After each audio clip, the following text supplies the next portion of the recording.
Hey, fourth grade, Missy Katie on here, ready for our next read aloud. I hope you're doing great. I hope you are keeping up with your digital work. Please don't forget that you can chit chat with the teacher if you ever need help, and we will be there to help you. But we're going to go ahead and get started with our next read aloud. Don't forget that we have been focusing on what families mean, just like we did with the jalapeno bagels. So, with this next book, I'm really excited to read it because we have already read this author multiple times this year, and it's Miss Patricia Polacco. So, if you remember, we have read so many books by her. We read Junkyard Wonders, we read Thunder Cake, we read Meteor, we read The Keeping Quilt, we read My Rotten Red-Headed Older Brother. We love some Patricia Polacco, and this next book is written by her too. So, as I read this book, definitely think about families and maybe even think about how this compares to some of her other books. So, Miss Patricia Polacco has written this book, and she also illustrated like she has with all her other all her other books, excuse me. So, the name of the book we are reading today is In Our Mother's House. I want you guys to look at the cover.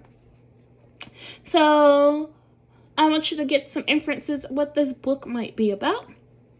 And we are gonna go ahead and get started. So, In Our Mother's House, I want you to look at the title page. So, we see the mothers right here.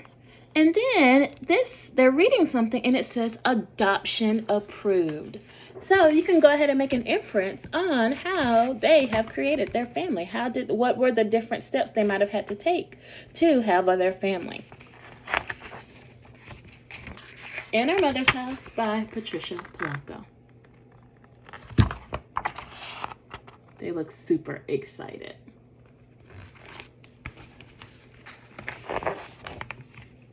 When my mothers told me about how they brought me home to live with them shortly after I was born, their eyes would shine and glisten and they'd grin from ear to ear.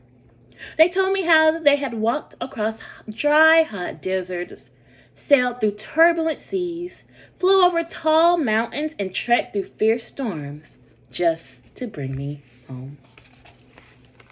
So there's the mothers, and that's the baby. And they're trying to explain to him how hard they worked to bring him home with them.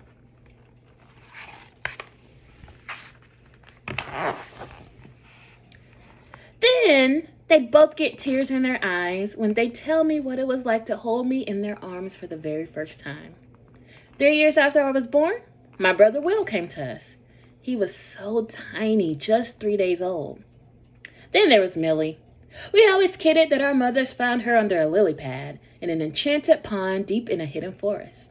She became part of our family when she was 2 months old, 3 years after Will had come. So this is the family when Will came home. You can see that she's trying to hold him. And this is the family when Lily came home.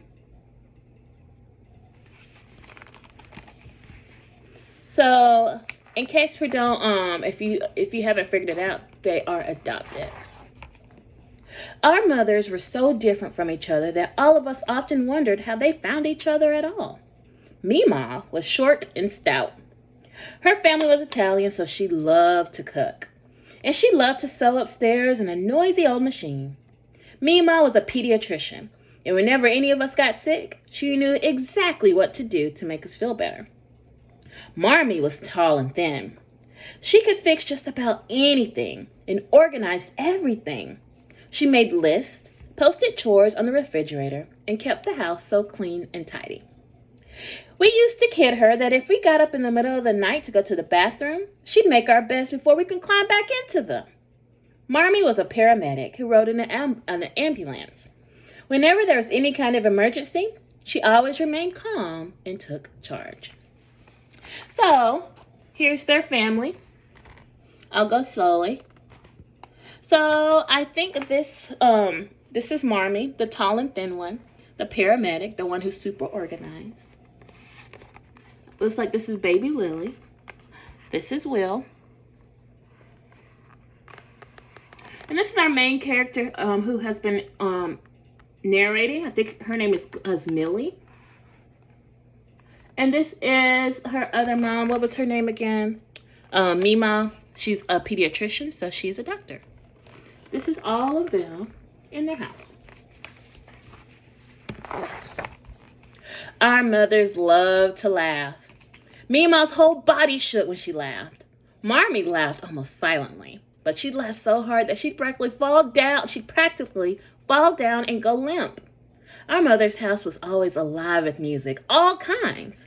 Sometimes our mothers would put on old rock and roll or swing records and get all of us to dance with them. "This is the Hully Gully," Mima would sing out. Once she flapped her arms like wings and clucked the chicken dance. "And this is Bebop," Marmee said as she grabbed Will and spun him around and dipped him backward.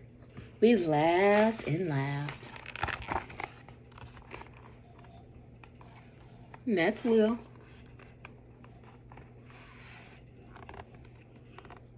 So this definitely seems like a very happy family. They love to laugh together, dance together. I could definitely feel the love on these pages. We lived in a big old brown shingle house on Woolsey Street in Berkeley, California, that was set back from the street. When we walked into our mother's house, the first thing we saw was the staircase. All of us slid down the banisters. Once, Will was sliding so fast he couldn't stop at the bottom. He flew off and took the finial with him. So this is a great time to use context clues, because when I read that word finial, I really didn't know what it was, but I can look at the illustrations and see that he has slid down this banister and took this end post off with him. So look, you can tell Lily's all grown up now.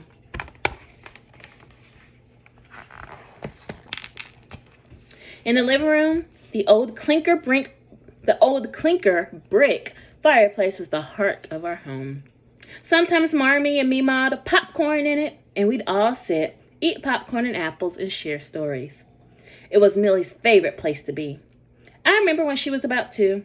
She got up in the middle of the night. We found her the next morning asleep in the hearth, covered with charcoal.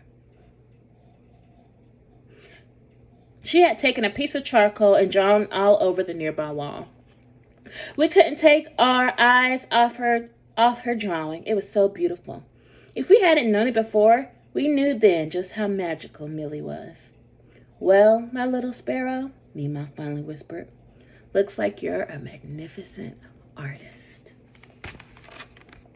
So that's them in the fireplace. And that's her drawing with charcoal.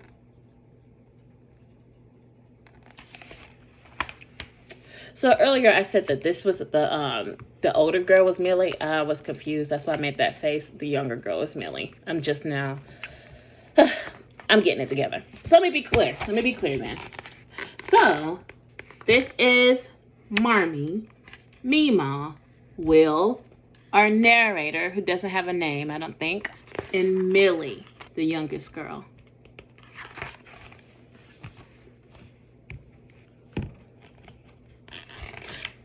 So, how do you guys think that reaction was? I know when I was a child and if I drew on the walls, my parents would not be happy. But Millie's drawing on the walls with charcoal, and it seems like her parents are just like, sorry, I'm getting text and it's distracting me. I'm so sorry, you guys. But her parents are just like, seems like she's an artist. So it seems like her parents really like to be positive about things, and I think that's really great. The most favorite place to be for us kids was the sunroom above the carport. That is where all of our toys lived. It was where we played dress up and where every Halloween costume we wore began. No store-bought costumes for us. Marmee and Millie designed them, and Mima would help us sew them. One year we went as wild animals. Hardly any of our neighbors recognized us. That is, except for Mrs. Lochner. She knew us all right. She glared at us when she opened the door. She glared at our mothers too. Her kids came running and were really excited to see us. But Mrs. Lochner turned her back and shut the door. "What's the matter with her?" Will blurted out. But our mother said nothing and continued down the block. Even so, it was one of the best Halloweens we ever had. We even won the Claremont Avenue costume contest that year. So I love this illustration. Looks like Millie might be like a dragon, maybe. She's a lion. Maybe he's a dragon. What is she? A unicorn? I'm not sure what she is. This looks like a dog and a cat. So I want you guys to think, why would their neighbor be looking at them, glaring at them, and shutting the door, not wanting them to come to her house? What might be one of the reasons why she would not treat them kindly? Our upstairs bathroom was almost big enough to hold our entire family at one time. It almost did, too. I remember the night that all of us came down with the flu all at once. Mima and Mommy were darting between each of our rooms. Will, Millie, and I were throwing up. Our mothers changed sheets, washed pajamas, and bathed our foreheads with a cool washcloth. I loved how soft their hands were when they touched my face and wiped away my tears. After 2 days of utter misery, our mothers announced that they had a surprise for us. "This should make you feel better," Marmee sang out. We opened our eyes, and there they stood holding 2 adorable puppies. When those puppies started jumping about and licking our faces, we all squealed with joy. We finally named them Miso and Wasabi. So if you eat a lot of Asian food, there's miso soup, and wasabi is that like green, I'm not sure what it is. It's that green thing you might see in sushi that's really spicy. So they're all sick, and their moms surprised them with puppies. Isn't that a great surprise?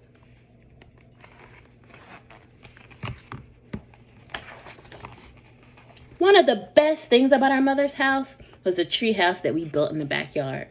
Practically the entire neighborhood helped us. It all started with Will, who, like Marmee, was always building things.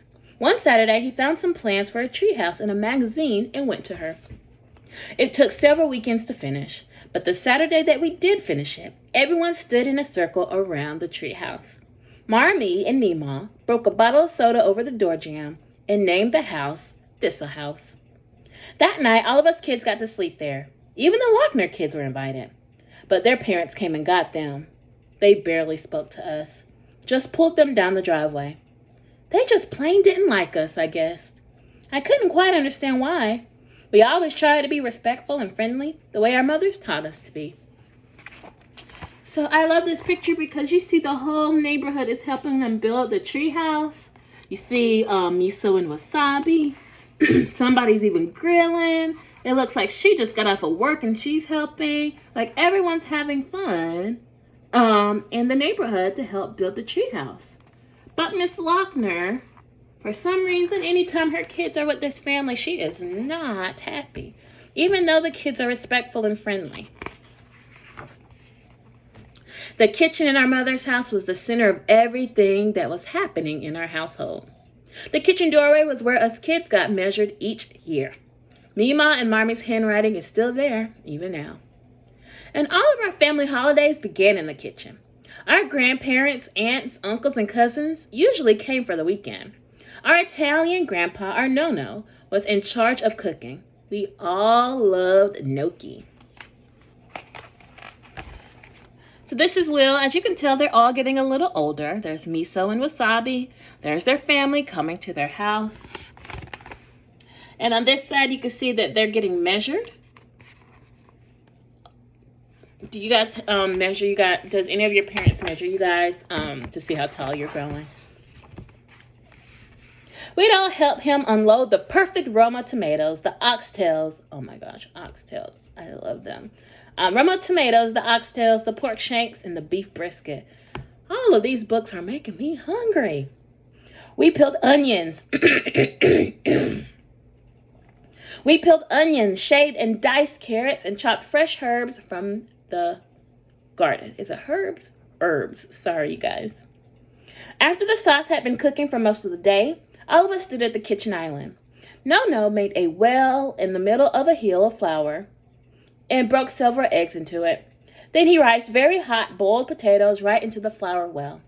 He'd shake his hands from the heat of it as he kneaded the volcano of flour, eggs, and potatoes into a dough. Then Marmee and Mima rolled the dough into long tubes. Millie and Will got to cut them into small pillows. Then I ran each pillow over the back of a floured fork. No dropped the gnocchi and into boiling water. When they floated to the top, they were done. Sauce and potato dumplings were dished up, salads were made, and baguettes of French bread from the bakery were carried to the table where we were all so ready to eat. So just like in Jalapeno Bagels, this family is cooking together. You can see they're all, it's like somebody else just joined the party. So they have a huge family, and they're all coming together to cook. You see them hugging. You can feel the love on these pages. At our table, we didn't really eat though. Marmee and Mima made sure of that. Everyone talked about everything. Politics, sports, music, and art. Their voices got louder and louder. Opera was always playing in the background, and they'd all burst into laughter that shook the table. Nano would pound his fist and laugh the loudest. What I love the most about our family is that we could all speak our hearts. We never measured words. That means that anything they thought, they could say it. They didn't have to be quiet. Everybody was allowed to speak what they thought. After dinner, all of us kids would sit on the stairs with our grandparents. This is when they tell us all about when they were young in the old country. It was the best part of the day.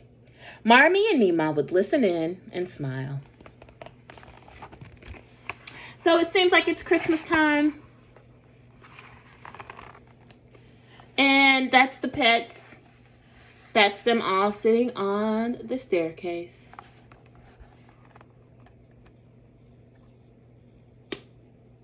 There you go.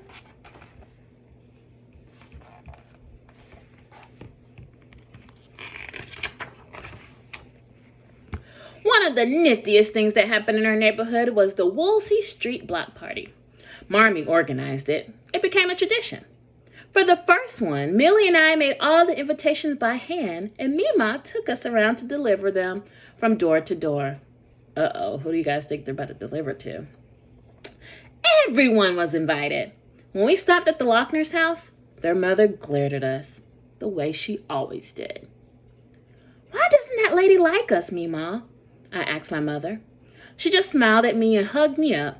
I like you, baby, she said, and we went on our way. So I think it says a lot that this family is still inviting. Look at Miss Lochner. Look at her. She is so mad, and her kids seems to like these kids. But she is so mad that they are on their step inviting them. I think it says a lot about their family for them to still be inviting Mrs. Lochner's family, even though they're not kind to them. Because I don't think I would still invite someone who's not kind to me. But that family is still trying to be nice and try to be friendly. The day of our big block party arrived. Each of the houses on the street had to invent some sort of game in their front yard. The McGuires across the street had a landmine contest. A blindfolded player had to pick his way past marshmallow mines, while a caller warned him where they are. The Goldsteins had a penny toss on saucers. The Brooks family had a dunk tank. A lot of fathers got dunked that day. The Abdullahs had a fishing booth. I think our family had the best game of all, a miniature golf course. Will, Marmee, and I put it together. We lashed together old rain gutters with traps and obstacles that had to be putted around in order to get to the end. A flower pot buried to the top. It was Marmee's great idea. Now this illustration, you guys, oh my gosh, I really just want to be there. Do you guys see this block party? I'm going to go slowly. Even look at this lady in the window. I'm going to go slowly. Hopefully you can see. But you can see that the whole community has come together to create a successful block party. That picture reminds me of a Where's Waldo book, if you guys have ever done those before. Aren't we all something, Mima said when she saw our food court. On our street, everyone was so different. That's what Mima meant. So the Mardicians brought stuffed grape leaves and ground lamb. The Polos brought spanakopita, and Greek salads. The Abdullahs brought hummus and tabbouleh. Nano made a huge pot of spaghetti and fried schnitzel. The Yamagakis brought sushi, which I liked a lot. But Mima passed it up for fried clams and crawdads and corn on the cob, which the barbers had made. So everybody on their street has a different background.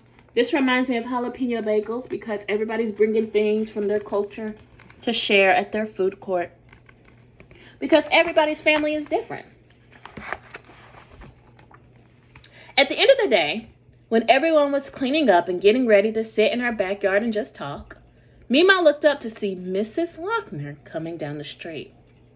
The Lochners had been invited but hadn't come. She planted her feet squarely in front of our mothers. "I don't appreciate what you two are," she snarled at Mima and Marmee. Will and Millie came running up. I froze where I was. Mrs. Lochner wheeled and stalked off. "What's the matter with her, Mama? What's the matter with her?" Millie kept saying. All the neighbors closed in on us. "She is full of fear, sweetie. She's afraid of what she cannot understand. She doesn't understand us," Mima quietly said. "There seems to be no love in her heart either," whispered Marmee. The neighbors agreed. The Mardishians, the Polos, the Yamagakis, the Kiernans, the Goldsteins, the Abdullahs, everybody. And one by one, they hugged our mothers. Then they all stayed and talked until late that evening, thanking Mima more than once for thinking of the block party. So you see the narrator who is so shocked. And on this side, you see Mrs. Lochner fussing at her mothers in front of everybody. Even Wasabi or Miso, they're looking sad because she came, and look at her kids. Her kids are probably embarrassed because she came to yell at them in the middle of a block party. You see, even this neighbor is getting upset. They have their hands on their hips because she says, "I don't appreciate what you two are." So for me, so far, I appreciate them because they're loving, they're kind, they're creative. Let's keep going. We're almost done. There wasn't a day in my life that I didn't feel deeply loved and wanted by Mima and Marmee. Our mothers were willing to do anything for us. We knew that. Here's what I mean. One day, Millie and I ran all the way home from school and came tumbling into the kitchen with news. "Mima, Marmee, we've been picked to host the mother-daughter tea this year," we squealed, jumping up and down. "Well, what an honor," Mima said, looking at Marmee. "That means we're going to have the tea here," I trumpeted. And I looked at Mima and Marmee. You both would have to wear long dresses with big picture hats. All of the other mothers would be dressed like that, Millie added quickly. Mima and Marmee looked at each other and shrugged. We had never seen either of them in a dress, ever. "Okay," they finally said. Well, okay. This was going to be a first. Mima sewed 3 whole nights to finish not only their dresses, but Millie's and mine as well. The garden was decorated, tables rented and set. A string quartet was hired, and our mothers had the affair catered by our Nana. After Millie and I got dressed, we waited at the bottom of the stairs for our mothers. We could hardly wait to see them. So this whole time we've been reading about this family, we have not seen them in any type of dresses or things like that. But here they are. That's Mima making the dress. And I love this one because you can see that they're making him try to dress on. And he does not seem too happy about that. Now, why would they do that to him? Then they appeared at the top of the stairway. We both caught our breath.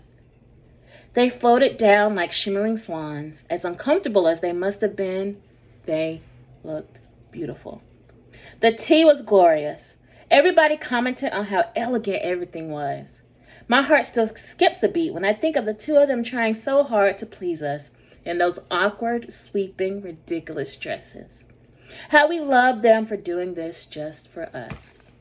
I feel like I'm about to get emotional because you can tell before they would have never worn a dress, but since they love their daughter so much, they not only made a dress, but they're wearing it and they have the happiest smiling faces on.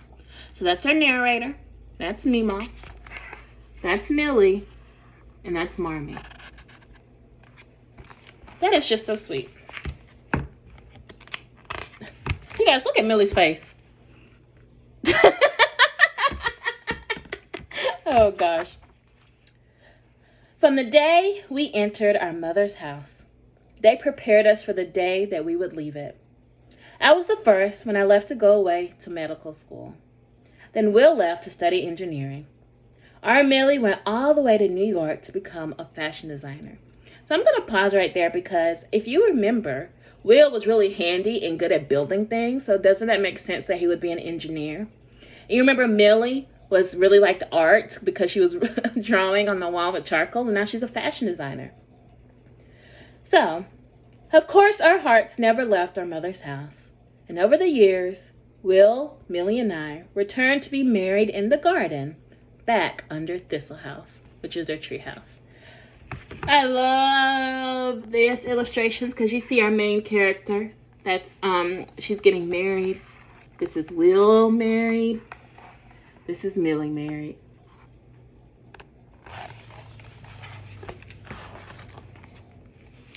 We celebrated holidays together there, sang at birthday parties there, cried together when we lost our grandparents. When the three of us had our babies, all of them took their first steps in front of that clinker brick fireplace in their living room. They fell into the waiting arms of their grandmothers, just as we had done. So I'm going to infer that this is Millie's baby because it has red hair. That's a chunky baby too. And you can see Mima, Grandma Mima. And this is Marmee.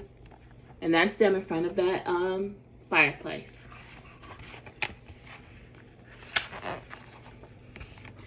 We watched our mothers grow old together in that house. They passed away within a year of each other. Will, Millie, and I placed them together in a green hillside overlooking the bay, very near the place where they pledged their love to each other so many years ago. So that's a picture of them in their old age. This is just like the sky, the night sky. So they died within a year of each other. Will and his family live in our mother's house now. We were so pleased that it didn't go to a stranger. And it's still a gathering place for all of us in our families. The walls still whisper our mother's name. All of our hearts find peace whenever we are there. Not only remembering them, but being there together in our mother's house. So this is the house. And this is probably Will's family out front. And they said their moms are always whispering there. The walls whisper their mother's name, meaning a piece of their mothers are still in the house. All right, so that is the end of the book. The back cover shows a picture of their house, of their mother's house. So I really enjoyed that book. That book put me in a good mood. And I actually almost cried because I thought it was so sweet with the dresses. I really enjoyed that book. So I know it was longer than usual. But it was really, really good. Patricia Polacco always writes great books. So don't forget, we're thinking about how this family or all families can be alike and similar. I'll check you next time. Don't forget to do your reading response and see you later.